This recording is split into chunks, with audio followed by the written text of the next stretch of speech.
What's going on? What's going on? What's going on? How's everybody doing? It is your boy Niner Sickness coming to you live with my boy Florida Mike and E-Man. What's up, guys? How you guys doing today? Good, man. Everything's good. Good, good. How What's about going on, Niners? doing? Good, man. We're gonna have some fun. Just again, we're working out on some new features. So please bear with us as we get more comfortable with our system. I tell you, as we work at this new program that we're dealing with, as I get more familiar with it, our lives are going to look better. So please bear with us. Our lives doesn't look as good, but once I get 100% comfortable with it, we'll be ready to rock and roll. So how are you guys doing today, man? How was you guys this week? I'm glad it's Friday. We made it. Another week. Another week closer to playing some football this year. Yeah, another week, man. We're getting close. We're like, what, 16 days away to start a season? Sounds about right. What's up, Richard? What's going on, Kathy? What's up, Dave? Donald? How you doing, brother? What's up, James? Kevin, welcome to the show. Roberto, welcome. Please share the video to your timeline. Share it so that we can get more people in here. Yeah, man, it's gonna be we're getting close to start of the season. I'm looking forward to it, man. I'm getting excited. We're bringing a bunch of receivers in, and as fast as we bring them in, as fast as they get hurt. What's going on with that? Practice bodies, man. Practice bodies. The guys are out of shape. They haven't really had a chance to go out there with all this scare going on. So, people are going to tweak hammies and stuff like that, and they just got to get back in football shape. Yep. So what's on your mind, Mike? Man, it's Friday, feel good Friday, man. So it's like the old TV show TGIF. Anybody remember that?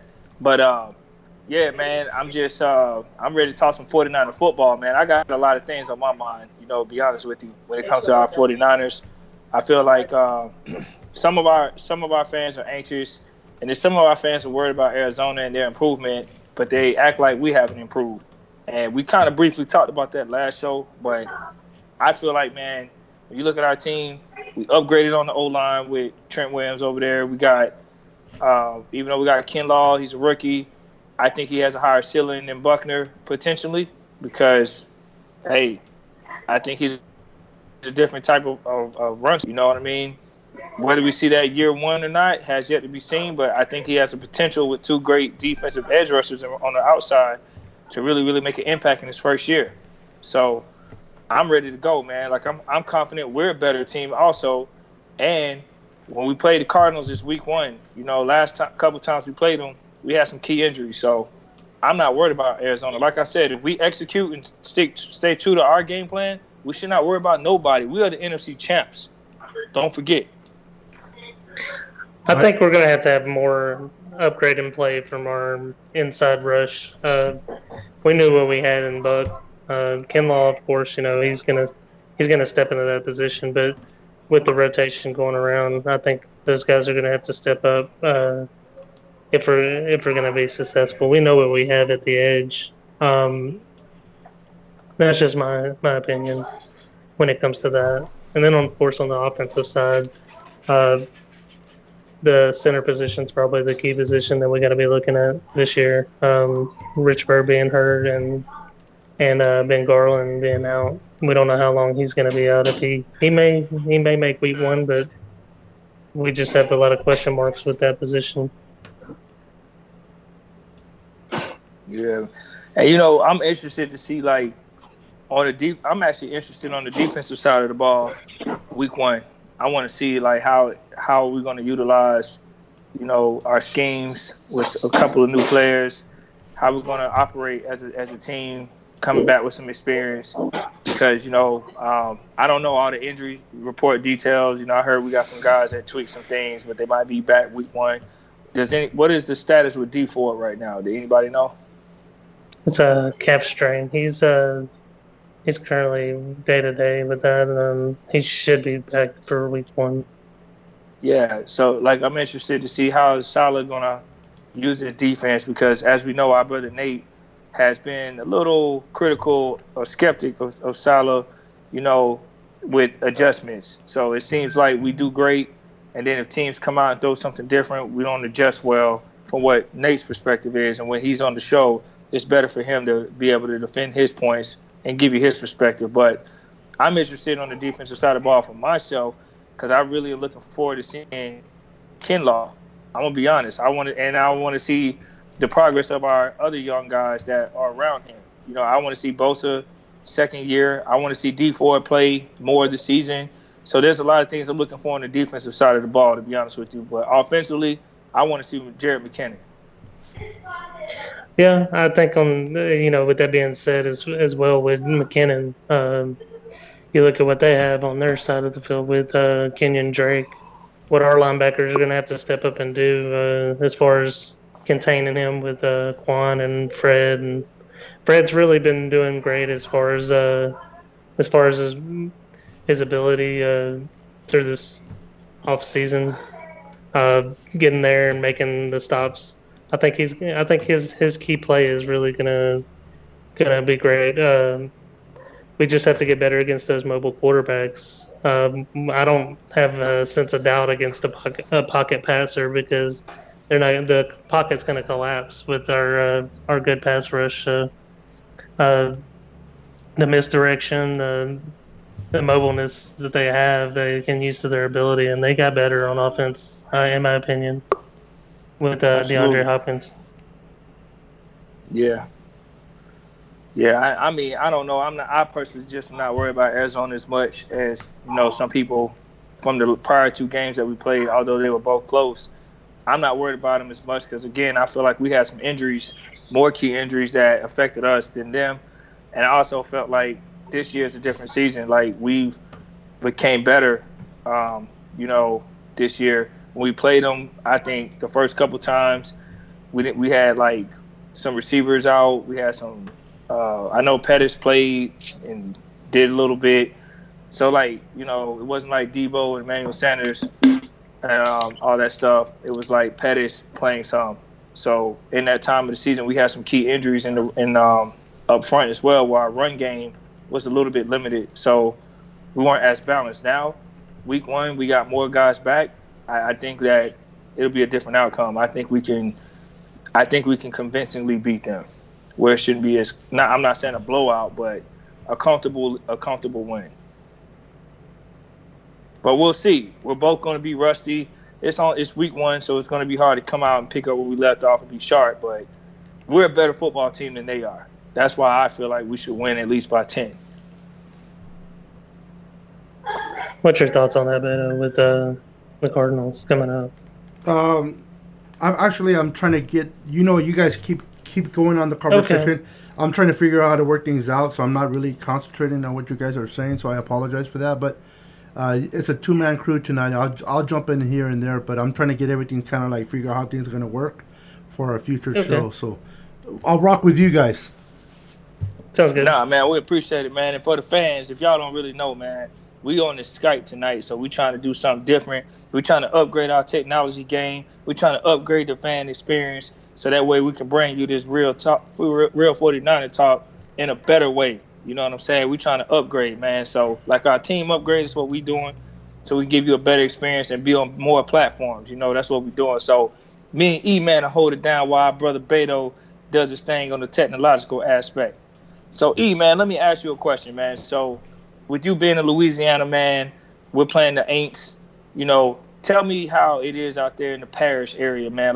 What do Louisiana fans that are Saints diehards, do they give you a hard time representing that red and gold out there? What is your experience like being in Louisiana football country? Honestly, it's been more of the Saints and Cowboys fighting each other more than it has the Saints and the Niner, kind of, because neither both of them could go 6-10, and they don't care as long as their Super Bowl is playing each other the year that they play each other. Like they just kind of settle for that mediocrity or whatever. But when we do play, then they're all talking rowdy or whatever. But then they go missing from Facebook for about a week or two, and then they come back around. I mean, that's how it goes. No shows, man. When they lose, see that game we played against the Aints last year, it was pretty lit. It was a big time crowd, hostile environment. A bunch of 49er fans showed up in Louisiana. We had a Louisiana takeover to me, and we won on a dramatic field goal. That was an awesome game, and it turned out great for us. So, I've actually been in New Orleans once for a football game. When my uncle used to play for their team, but it's like I went out there, I seen how their fans are, but honestly, I was impressed with our fans. I always am, because we showed up and showed out. But let me get your take on week 1. So we got Arizona, and we kind of know what they got. Kyler Murray's in the second year. What are you expecting? What are some of the things that Arizona that we have to do defensively to contain them? And then, what do you think some of the things offensively we have to do to score on them? What's your take on that? Well, I'll kind of just reiterate back on topic with that. Containing Kyler Murray in the pocket is the biggest key. We can't let him get outside of the pocket. Our linebackers have to play great as far as containing Kenyon Drake.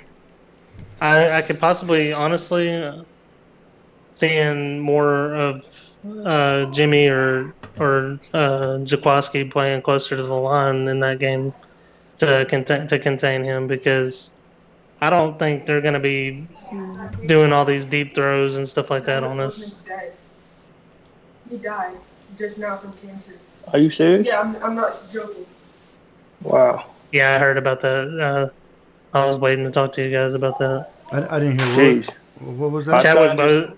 Black Panther just died. Oh, wow. Yeah. Damn, that kind of messed my head up for the show because I'm a huge Black Panther fan, bro. I was looking forward to a sequel, man. Yeah, that's hard. That's hard, man.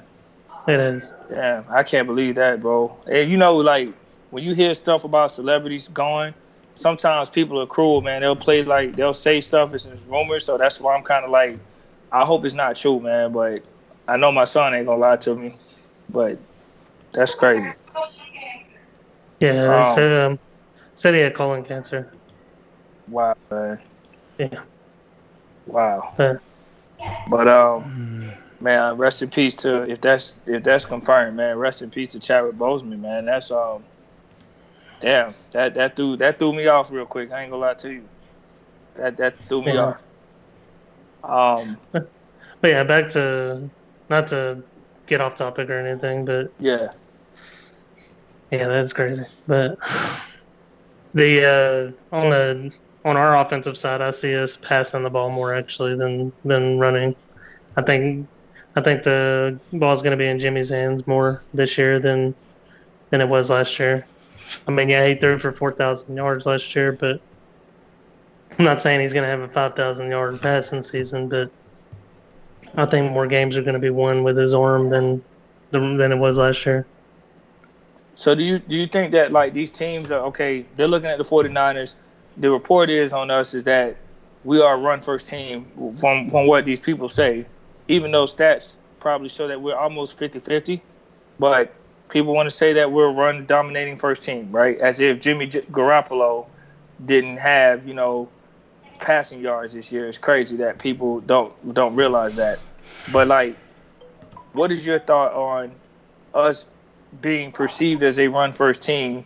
And also, do you think that if teams try to stack the box to stop our run, and you were mentioning about us passing, what receivers are you anticipating to step up if Deebo Samuel is not available? Well, KB is one of the first people that come to mind. Kendra Bourne.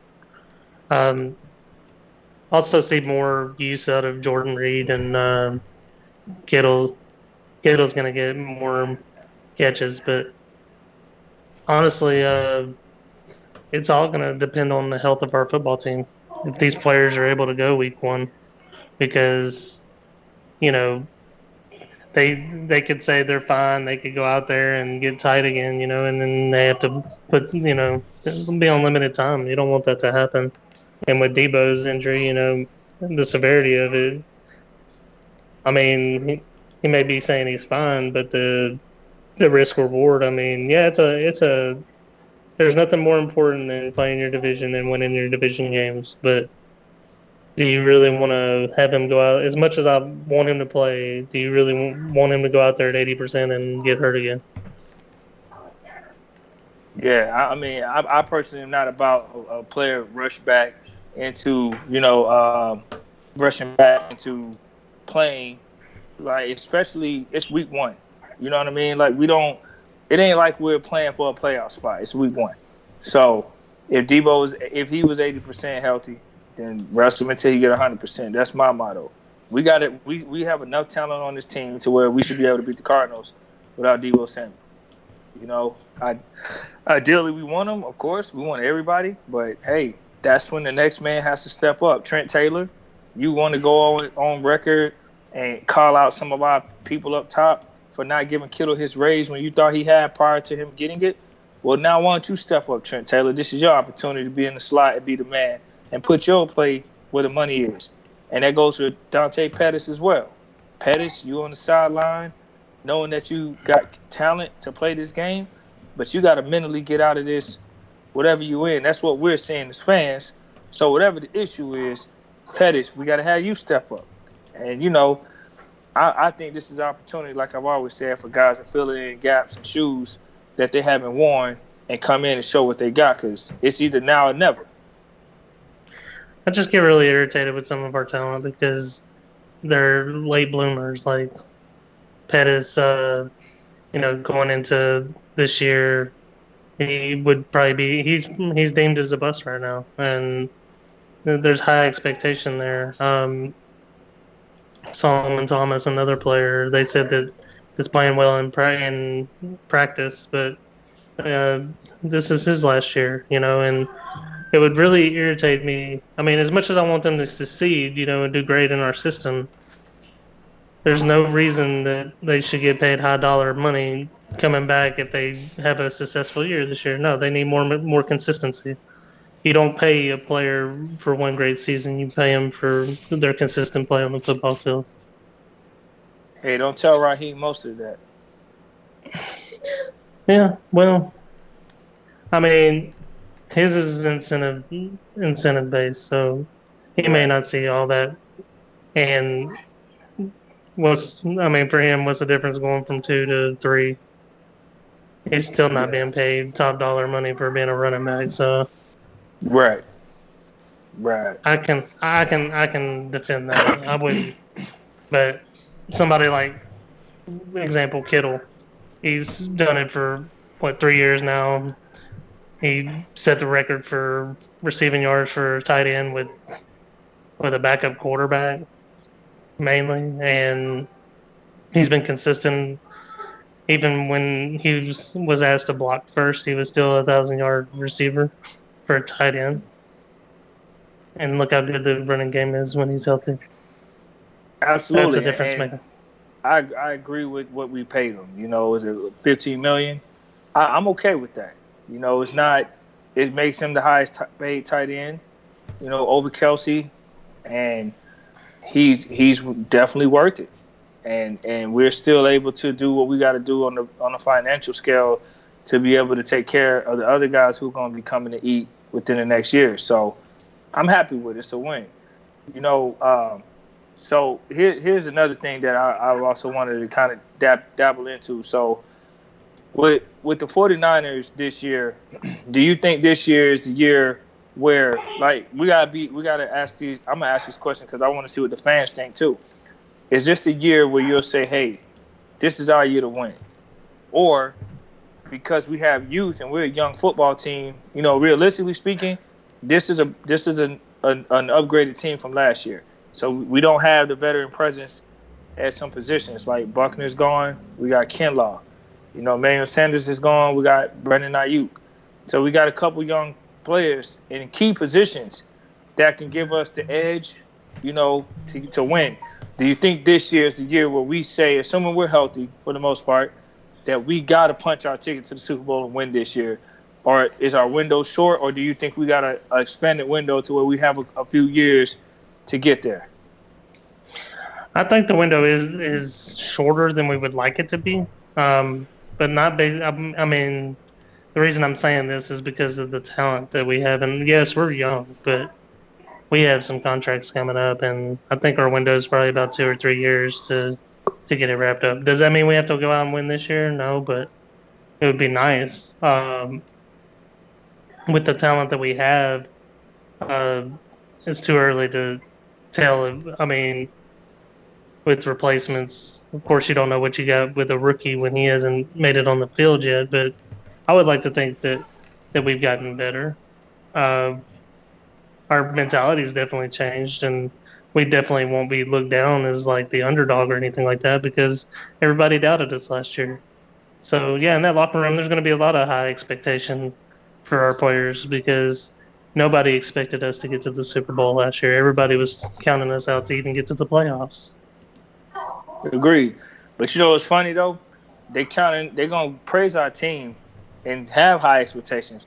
But you know who's not gonna have high expectations? Kyle Shanahan. You know why I say that? Until he wins the Super Bowl, these critics are gonna continue to bring up Atlanta Falcons and our recent Super Bowl until he wins. Because these people will never give Kyle Shanahan his just due until he wins a big one. As great as a coach that I think he is, as great as a play caller that he's going to be, because I think he's a good play caller now, I just don't think the media, the public, and to an extent some of our own fans who listen to this same media and public are going to give Kyle Shanahan his just due until he wins. It's kind of like put up or shut up now. That's what people are going to feel. But you know what's funny to me? How long did it take Andy Reid to win his first Super Bowl as a head coach? You know, truthfully, the Falcons Super Bowl ain't even on Kyle Shanahan. That is ultimately on the head coach. They're not going to say, "Oh, well, the offensive coordinator screwed that up." No, they're not going to do that. So, truthfully, he is 0-1 in the Super Bowl, and should we have won? Yeah, by every means. But our players didn't execute the game plan like they were supposed to. People were like, "Oh, we should have ran it, should have done this." No, because there was opportunities there that we just didn't take advantage of. And we're not gonna continue to look back, and we're gonna look past this because I still think we were the better team than Kansas City Chiefs. Well, yeah, we were. We played 3.5 quarters better than we were up. You know, to the last 6 minutes. But we got to play 60 minutes. We have to finish. And that's just a sign of a younger team. I mean, like you said it best, we weren't even expected to even make the playoffs. Kansas City was expected to get to that point because the previous year they were in the AFC Championship and lost, you know, with, they say, a D4 penalty, but I would never blame one player for losing the game. That's ignorance. If you did what you're supposed to do the first 2 quarters, you wouldn't be in the situation. So no, it was a highly offensive game, and whoever got the ball last was going to score and win the game, and that's exactly. And they knew that. Yeah, and if Kansas City prior to that has arrived in the AFC Championship, and that's the worst they can do, why would anybody think a San Francisco team who went from not making the playoffs to making the Super Bowl, you know? Yeah, it'd be nice if we won. We should have won. I think we're a better team, but last 6 minutes showed that an experienced team knew what it took to finish. Now that we've had that, I think this team will grow from it. And I think if we see them again, I think we beat them. And this time we'll close because we showed that we can play with them. We showed that we can put a lead on them. We just have to show that we can close. And I think this year we'll be better. So, and I agree. Everybody's talking about what we should have done, what we should have did. Nobody says nothing if Emmanuel Sanders catches that touchdown and it was never overthrown. Nobody says nothing because the play call wasn't bad. Jimmy Garoppolo overthrew Emmanuel Sanders just enough out of his reach to catapult that lead from 10 to 17. A 17-point lead at that point with momentum would have been the ball game.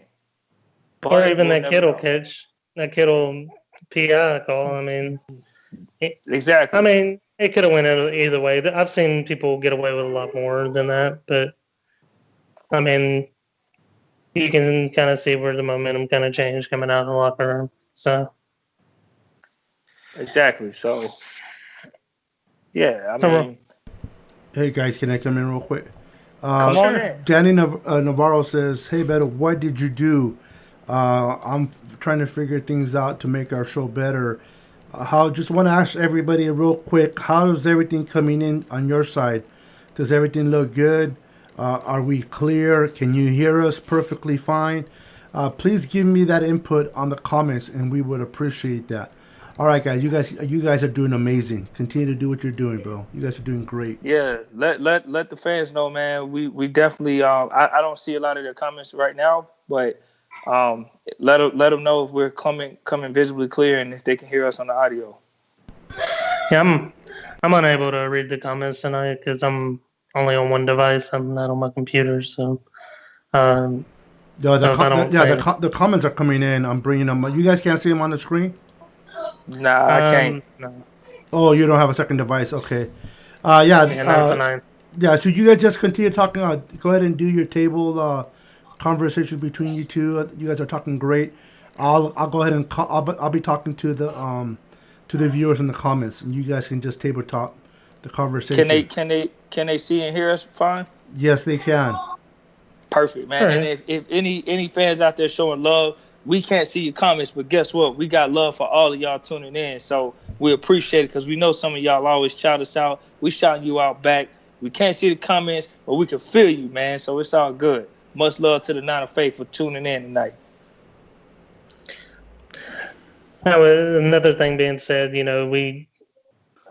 lot of teams announced that they're not going to have any fans in stadiums and stuff like that. Right. For teams like Kansas City, Seattle, do you see this being like a benefit for us? Like if we go in and have to play Seattle and they don't have any fans, I mean, normally those places are a little bit tougher to play because of the crowd ambience and stuff like that. So, what's your thoughts on the 12th man being gone? Is that really going to hurt him this year? Now, if you're asking Mike's thoughts versus the team's thoughts, I got two different answers. My thoughts, being a soccer fan from Europe, Seattle fans are overrated. I don't think they're loud at all compared to my team. But if you're asking as a San Francisco 49er player, yeah, it's going to be affecting. And it's not just because Seattle's perceived to be loud. Fans in general. I mean, when San Francisco went to New Orleans, it was loud. We go to Seattle, it's loud. So we were huddling in the Seattle game to block that crowd noise out. Did you guys see that? How we would huddle up and then we call a play? So you don't have that element. But the reality is we still got to execute. I mean, we took the crowd out of the game for a couple quarters before they start making their run. So, you punch them in the mouth, they'll shut up anyway. So it's kind of like, and for the Rams, this might be a home field advantage for them because it's not like they got fans anyway.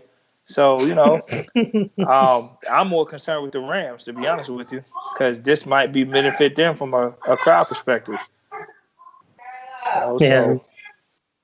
But honestly, I don't think the fans, the decibel levels really mean a damn thing because whether you have it or not, you still got to execute. Sure, the snap counts might be a little easier to hear, and you might be able to read things differently or not fool somebody as much, but that's little tic-tac stuff. I mean, at the end of the day, guys got to execute, and I think San Francisco will beat Seattle this year regardless. If it comes down to another late week matchup. I don't know when we play Seattle, but if it's a game that means something for us to clinch like first seed like last year, and we play them in Seattle again later, I don't know when, but I think we beat Seattle again. I really do. I think we're going to beat them in Seattle for a long time. It's our time. Yeah, I agree. I think the element that Jimmy brings, I mean, people may see it as a football thing, but Jimmy's proven that he brings that element to the San Francisco 49er franchise. His record kind of speaks for itself compared to these other quarterbacks that have started for us. He's done some things that we haven't been able to do in a long time on offense, and we just kind of got away from that element with these lackluster quarterback plays. So I mean, uh, yeah, there's some things that could probably be cleaned up, but I mean, um, going in, we can't have that going to be easy games or any kind of that mentality. Every week we have to look at it as being 0-0 and going for that first win every week and playing 1 week at a time. Yeah, I don't think our team. I'm hoping they don't have that mentality because I mean, if they want to be real, Arizona played us close to the wire twice last year, so we definitely shouldn't be taking a season opener division game lightly because this game is very critical to our hopes to reaching the number 1 seed in the NFC. These division games matter, so we gotta win out as much as possible. Every game counts. Yeah, and I don't think we're the type team to kind of overlook anything. I mean, I think we're focused. We know what the task is at hand. We want to win, get the 6th Super Bowl. They're all feeling that taste from last year, even though it's over with now. I guarantee you, as a competitor, if a fan feels it a little bit, what you think an athlete who went through it feels it? They still feeling that sting. So I think they're going to come out on fire. Well, hopefully they won't be on fire because then we'd have to put them out with the fire extinguisher. No, I'm just playing. Yeah, definitely some kind of redemption. Definitely some redemption. And I don't know when it really starts to sink in at the point that we're just like, you know, which teams we play harder than others. I mean, usually, yeah, it's the division games that we look at, but like when it mattered last year when we went against these teams, like when, for instance, the time that Carolina was coming out and they were looked at as a possible contender for the division when we went to play them, and we put up 50 points against that team and embarrassed. Coleman had a big game. And then Green Bay is probably the worst 13-3 team that was on the field last year. And even though their running back had 19 touchdowns last year, before that game, I mean they were just too predictable. Like you can't spread our team out and expect to win. No, hey, Mike, that's just not going to happen. They're calling you a coach. The way you're speaking tonight, everybody's like, Florida Mike is a coach. I wish. I'm just gonna read some. I'm gonna read some of the comments to you guys, so you guys kind of be aware of what they're saying. Is that okay? Yeah. Kind of keep you guys a little bit running. So let's see here. Brent says Jimmy G's record speaks for itself. He does the best with what he has. The team is better with him. Absolutely, right on, Brent. Right on. He's a leader. Donald, oh my goodness, Donald wrote a handful. If you look back at the helmet to helmet on Jimmy G, he grabs his head, and my opinion, I think he had a concussion. He didn't play good after that. He overthrew Sanders, had bad, and he didn't do that all year. So if he went into concussion protocol, and he goes out, and we would most definitely be running the ball, killing the clock. Did he have a concussion or? No, I mean, I don't even think he. It's rumored that they thought that he could have had a concussion from that game, but I mean, even if they pulled him out of the game, I still think we would be in there passing the ball with Nick Mullins. Okay. I don't think your game plan don't change based on one player. Not at that point. Not when we're sticking it to him. Right on. Richard, thank you for the hearts. I asked everybody to give me a bunch of hearts, and they're just amazing. Let's see here. Um, I don't know. I don't know who this guy is. I don't know. Let me see if I can bring him up. Bring them out. Bring them out. So this guy here seems to hate. He seems to hate Boston for some reason. Oh, I think I know who that is. Ismail says, "Yep, Donald, right. I saw that he played different after that blank those refs. I guess he did. You guys? I don't know. He had a concussion, but I guess people are saying that Jimmy might have suffered a concussion in the Super Bowl. Man, I don't know. I don't know if didn't they went get into anything like that protocol or until not. tonight. To be honest with you, I never heard that, but I don't. I mean, I don't know. I thought he still played good because he was like almost 90% of his passes still completed. After that, he still played pretty well until the last 6 minutes, is when things went south. Yeah, the worst thing that happened was when the Chiefs were clearly offsides and on that fourth down, it was terrible. Like how I don't. Yeah, it was probably one of the biggest missed calls in the game. But at that point, the game was already slipping away from us. So They say no concussion. Let's see here. I hate Boston too, the city. Danny Navarro is another. Danny Navarro, I believe he just became Boston haters. One of his good friends now with hating Boston with him. Oh, When are you going to take phone calls?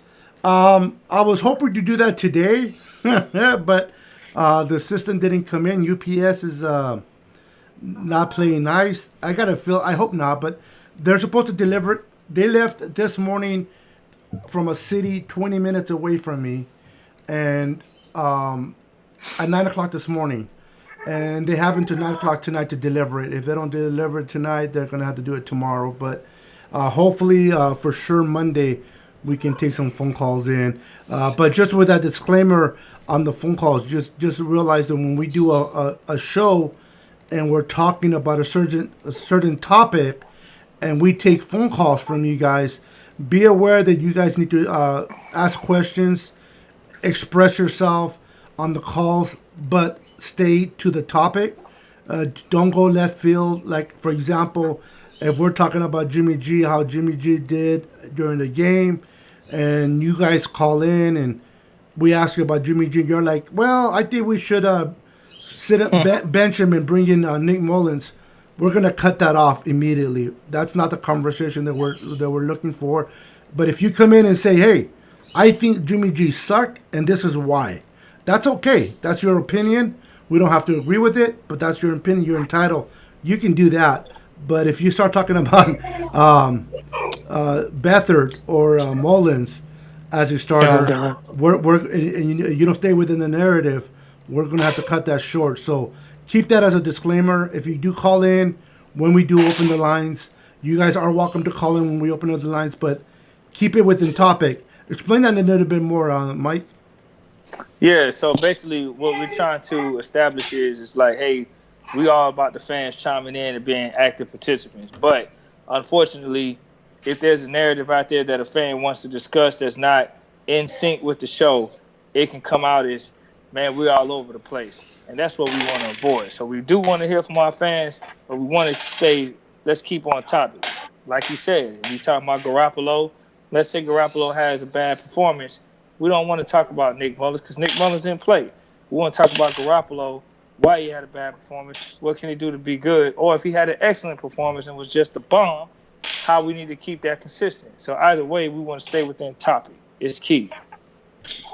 Yeah. So with that said, we'll definitely on some of our shows we'll allow phone calls to come in, and we'll let you guys express how you feel, especially during the season. We come alive after a game. You're feeling emotional. You want to talk. You want to call in. You want to let us know how you felt about the game, which player you thought played good, which player you thought played bad. But as long as you stay with the narrative of our show, you'll be fine. If you start going left field, man, we're going to close the door behind you and let you keep on walking. all the way out there to no man's land. So stay within the narrative, stay within the topic of discussions, and you'll be fine as you make those phone calls.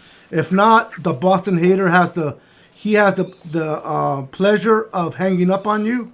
So if you talk about Mullins and you get hanged up on, you know why. You did not pass the qualifications for the Boston hater, and we know the Boston hater. He don't tolerate a lot of crap. So just keep it within our topics, and we should be fine, right, guys?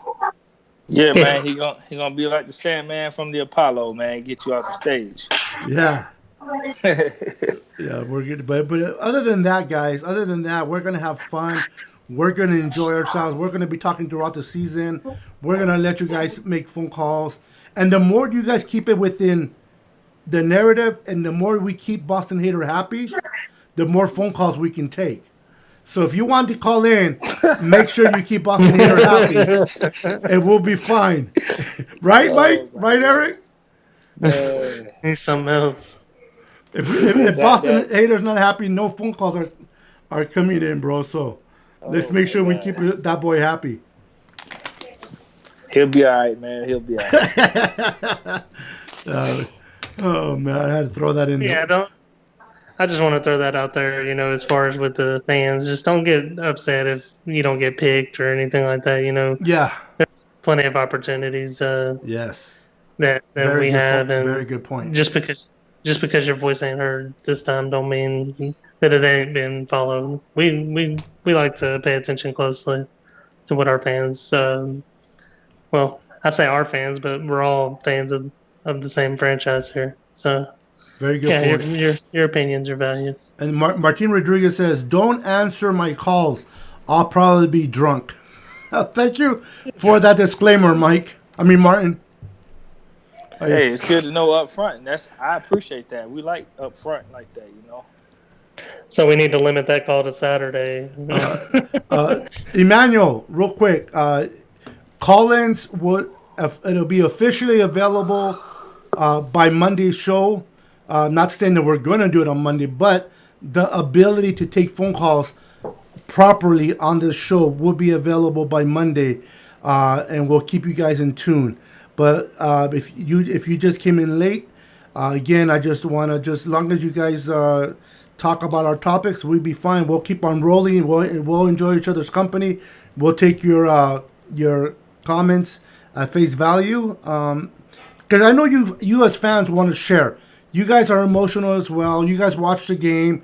Whether we win or if we win, you want to call in to express how you feel about the win. If we lose, you probably want to call in to kind of vent about certain players. That's all good.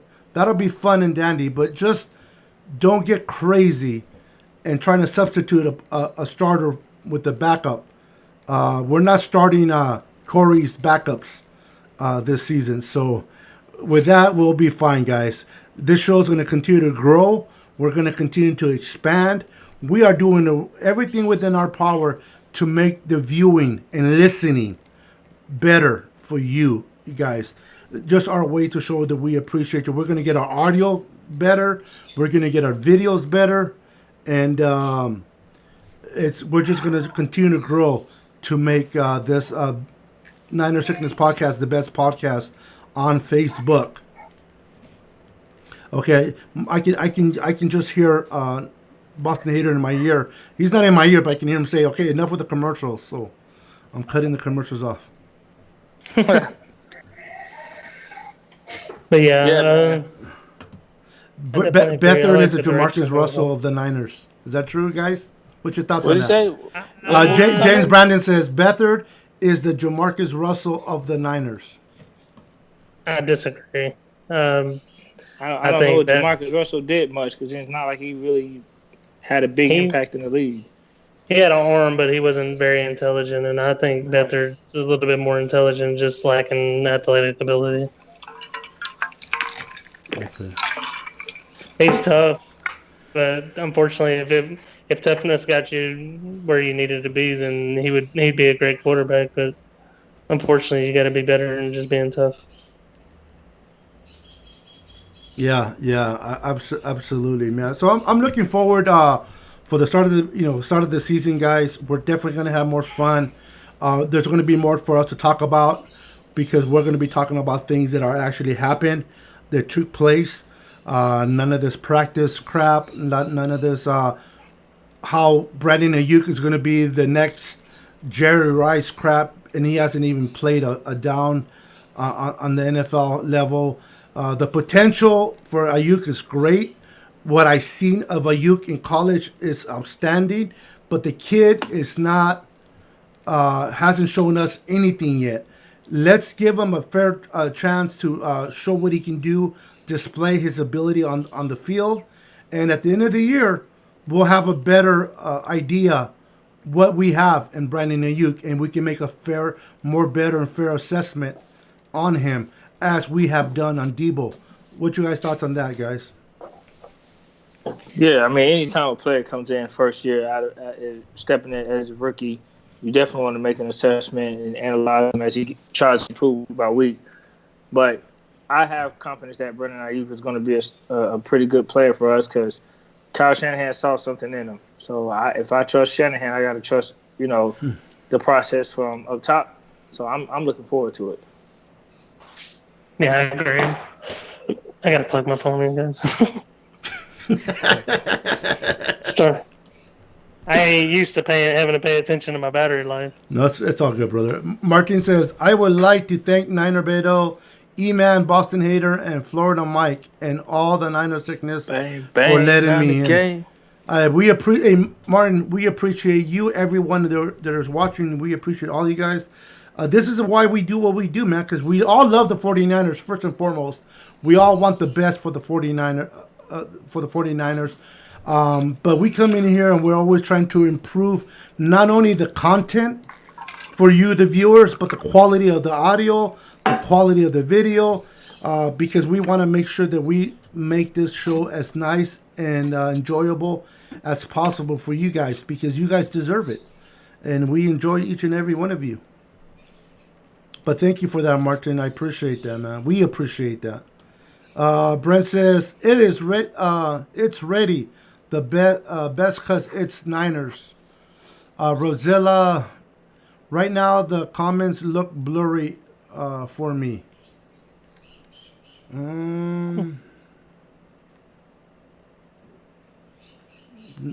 Do they look? Oh, you guys are not looking at the second device. They look pretty good. They look pretty good to me. I'm following along, so that's kind of weird. But I'll take that into consideration, Robzilla. Thank you. I'm jotting down everything you guys, every comments you guys make. I'm writing it down because I want to correct that for our next show.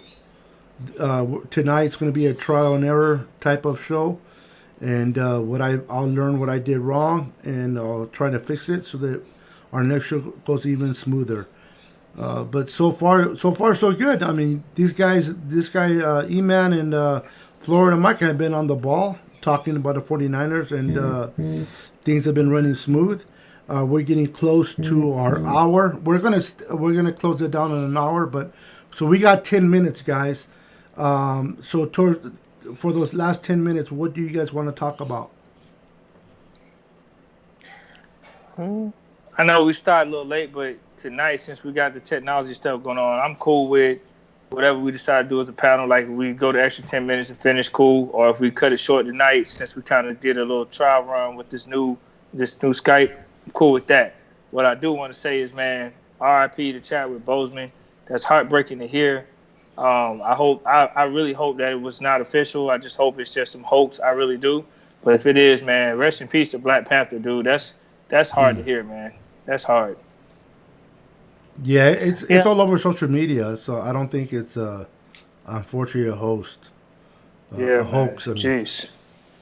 Damn, going to bed on that, man. That's hard. People saying he had colon cancer. Yeah, I wasn't even aware that he had cancer, man. Yeah, I don't know. But he probably kept it a lot of private, which is good for him and his family. That they probably kept it private from the media. And maybe after he passed away, they just decided to let the people know what he passed away of. I'm assuming. Yeah. Damn. Yeah. He was 43, 42 or 43, if I'm not mistaken. Yeah, Yeah. Still he's young, wrong. bro.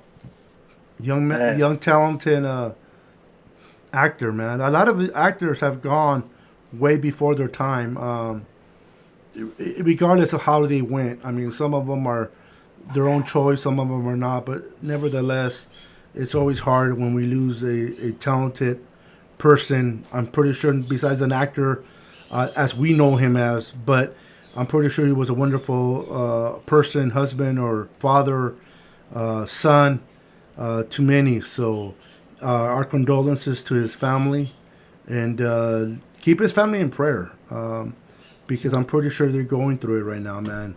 I don't care how much money you have. If you have money, death is death, man. So death doesn't get lightened just because you have money. So keep him in prayer. Keep his family in prayer, because they're definitely going through some difficult times. Okay.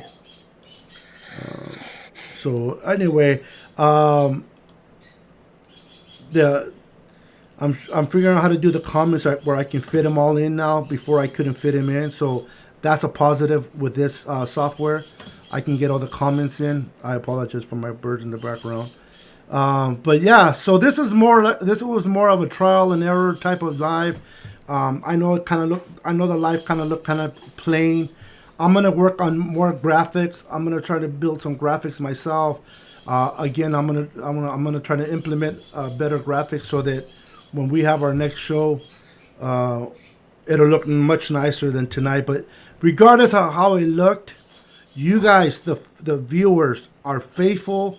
You guys have been watching, commentating, participating, and we appreciate each and every one of you. We had almost 300 comments, a little bit less than an hour. So you guys are awesome. Anything you guys want to tell the viewers before we call it a night, guys? We'll start with Eric, and then we'll jump over to Mike. I just appreciate you guys being here tonight and being patient with us as we transition to this software. Apologize that I'm on my phone tonight versus being at the computer desk. So I was trying to see if the quality was going to be a little bit better on my phone versus the PC to see what changes I need to make this podcast a little bit better for you guys. Outside of that, I just hope that everybody's safe. Praying for the families that went through the hurricane this past yesterday. So definitely, my heart goes out to South Louisiana. Yep, well said, man. And for me, man, I'm thankful for the fans. This is why we do what we do, because we can break bread like this amongst ourselves. But when the fans come on, we're like, hey, we got a platform to represent the streets and the people. So, and once we get the equipment set up, you'll be able to call in soon and be part of the show with the views that you have based on the topic and criteria we're talking about. So, much love to the fans. Great. Yeah, thank you guys. Hey, and just real quick, Eric and Mike, thank you guys for tonight's show, man. Appreciate you guys as a panel. Thank you, man, for getting together. And I appreciate Nate for being in the comments as well. He was not able to be with us tonight on the show, but he's always part of the show. We are a four-man crew, man, doing everything we can do to make the show more pleasurable for you guys, man. So continue to just tuning in. Make sure you follow us on YouTube, follow us on Facebook, follow us on Twitter, Twitch, Snapchat, and Instagram under Niner Sickness. All right, guys. Thank you for watching. Thank you for being part of the Niner Sickness podcast show. Hopefully, by Monday we should be upgraded, much better, and we can definitely enhance our enjoyment of the show. With that said, I'm gonna call it a night. Thank you for watching. You guys have a wonderful, wonderful night. I'll end it with the video again, and then we'll call it a night, guys. Where is it? Oops, I'm still figuring this out. So, let's see. All right, here we go.